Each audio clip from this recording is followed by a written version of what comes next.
नमस्कार दोस्तों। 10 अप्रैल 1912 ये वो समय था जब एक जहाज इंग्लैंड के साउथम्पटन से अमेरिका के न्यूयॉर्क तक अपनी पहली यात्रा के लिए रवाना हुई। लेकिन यही पहली यात्रा उसकी आखिरी यात्रा बन गई। दरअसल हुआ ये था कि यह जहाज 14 अप्रैल 1912 को उत्तरी अटलांटिक ओशियन में पहुंचा था। तब ये जहाज बहुत ही तेज गति में था। उस समय इसकी स्पीड लगभग 41 किलोमीटर प्रति घंटे की रफ्तार से थी और रात का समय था 11:40 जब ये जहाज अटलांटिक ओशियन में एक बहुत बड़ी आइसबर्ग से टकरा गया। इस टकराव के बाद ये जहाज पूरी तरह से डूब गया। दोस्तों, मैं उस जहाज की बात कर रहा हूँ जिसे कभी नहीं डूबने वाला जहाज कहा गया था, जिसका नाम था आरएमएस टाइटैनिक। दोस्तों, आइए टाइटैनिक के डूबने वाली डार्क चैप्टर को पलटकर इसकी सच्चाई को जानने। दोस्तों, हम इस वीडियो को भी शुरू से ही शुरू करेंगे।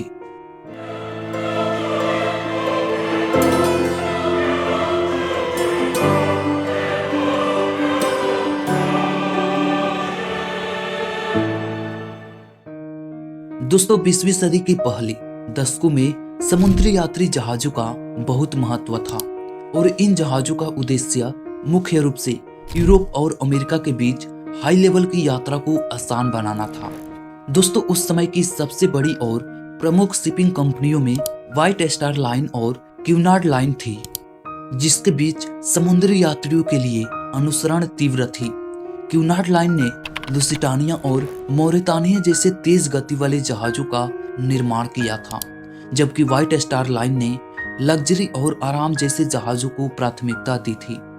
इसलिए व्हाइट स्टार लाइन का उद्देश्य था कि वह अपनी यात्री सेवा को हाईएस्ट लेवल पर पहुंचाई और इसके लिए उसने ओलंपिक क्लास जहाजों की योजना बनाई। इस योजना के फलस्वरूप यह सीरीज 3 जहाजों की थी। पहला ओलंपिक, दूसरा टाइटैनिक और तीसरा ब्रिटेनिक।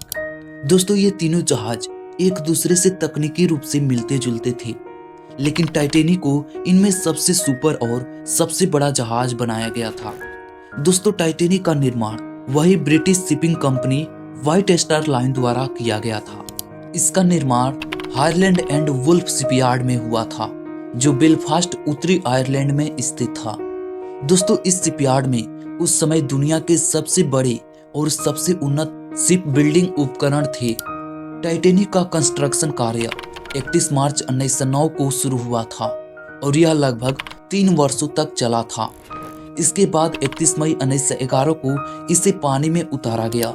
इस जहाज के निर्माण के दौरान लगभग 15,000 मजदूरों ने इनमें काम किया और यह एक बहुत बड़ी प्रोजेक्ट थी उस समय की। टाइटैनिक 882 फीट लंबा, 92 फीट चौड़ा और 175 फीट ऊंचा था। इसका वजन लगभग 46,328 टन था, जो उस समय का सबसे भारी जहाज था। यह जहाज इतने बड़े आकार का था कि उसे समंदर में संचालन करने के लिए कई नई तकनीकी चुनौतियों का सामना करना पड़ा। जहाज में 16 वाटर टाइट कंपार्टमेंट्स थे, जिसका उद्देश्य समुद्र में पानी के प्रवेश को सीमित करना था। टाइटैनिक के निर्माण में मजबूत स्टील का उपयोग किया गया था और इसके हिस्से को जोड़ने के लिए 3 मिलियन से अधिक रिवेट्स का इस्तेमाल हुआ। दोस्तों, टाइटैनिक की बनावट को देखकर कोई भी यह मानने को तैयार नहीं था कि यह जहाज कभी डूब सकता है। दोस्तों, टाइटैनिक की पहली यात्रा 10 अप्रैल 1912 को साउथम्पटन इंग्लैंड से शुरू हुई थी। इस यात्रा का मार्ग इंग्लैंड से न्यूयॉर्क अमेरिका तक था, जो उस समय के सबसे फेमस और बिजी सी रूट्स में से एक था। इस जहाज की यात्रा में 3 प्रमुख स्टॉप शामिल थे। पहला साउथम्पटन इंग्लैंड, दूसरा चेरबर्ग फ्रांस और तीसरा क्वीनस्टाउन आयरलैंड। टाइटैनिक की यात्रा के दौरान इस पर कुल 2224 यात्री और चालक दल सवार थे। इसमें से अधिकतर लोग यूरोप से अमेरिका जा रहे थे और वे विभिन्न वर्गों में सवार थे, जो फर्स्ट क्लास, सेकंड क्लास और थर्ड क्लास के यात्री सवार थे। टाइटैनिक की यात्रा उस समय के सबसे महत्वपूर्ण और शानदार समुद्री मार्गों में से एक थी। टाइटैनिक की यात्रा के दौरान यह 41 किलोमीटर प्रति घंटे की गति से यात्रा कर रही थी, जबकि उसे बर्फीली और आइसबर्ग जैसे क्षेत्रों से गुजरते समय धीमी गति से चलने की सलाह दी गई थी। लेकिन टाइटैनिक के कप्तान एडवर्ड स्मिथ और अन्य चालक दल के सदस्य यह जानते हुए भी बर्फीली चट्टानों के बारे में चेतावनी को गंभीरता से नहीं लिया और उसे नजरअंदाज कर दिया गया। दोस्तों, वो समय था 14 अप्रैल 1912 की रात, जब समुद्र में बहुत शांत और चमकदार स्थिति थी, लेकिन समुद्र के पानी में बहुत बड़ी आकार में आइसबर्ग मौजूद थे और रात के अंधेरे में जहाज के चालक दल को आइसबर्ग दिखाई नहीं दिया।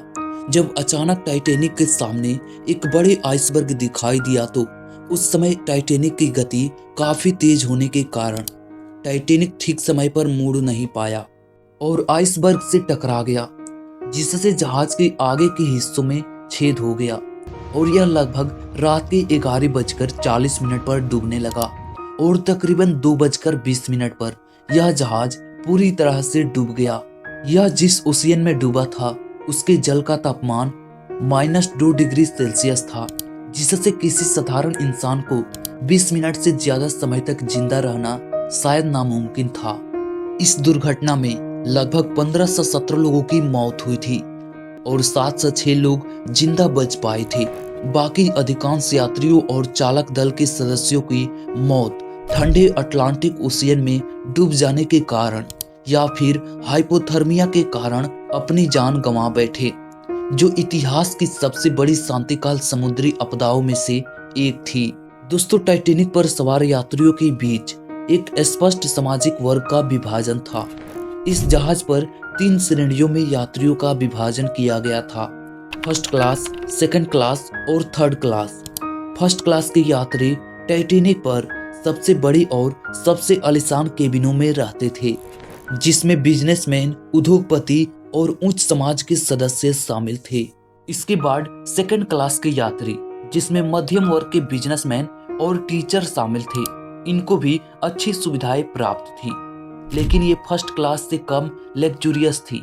इसके बाद थर्ड क्लास के यात्री, जिन्हें अक्सर स्ट्रीमर्स या इमिग्रेट्स कहा जाता था, इनमें से अधिकांश यात्री यूरोप से अमेरिका बसने के लिए यात्रा कर रहे थे। यह वर्ग सामान्य रूप से गरीब था और इनकी सुविधाएं भी बहुत कम थी। दोस्तों, टाइटैनिक की दुर्घटना ने यह स्पष्ट कर दिया कि जहाज पर बचाव प्रक्रिया में सामाजिक वर्ग का बहुत बड़ा प्रभाव था। टाइटैनिक जहाज के डूबने के समय इस जहाज पर लगभग 20 लाइफ बोट्स मौजूद था।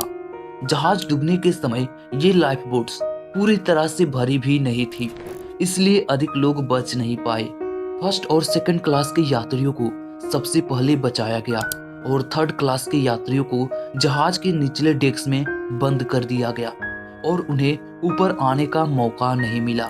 ये भेदभाव एक गंभीर सामाजिक असमानता को दर्शाता है, जो उस समय के समाज का एक हिस्सा था। टाइटैनिक की दुर्घटना ने दुनिया को यह सिखाया कि समुद्र में जीवन और मृत्यु में भी वर्गीय भेदभाव हो सकता है।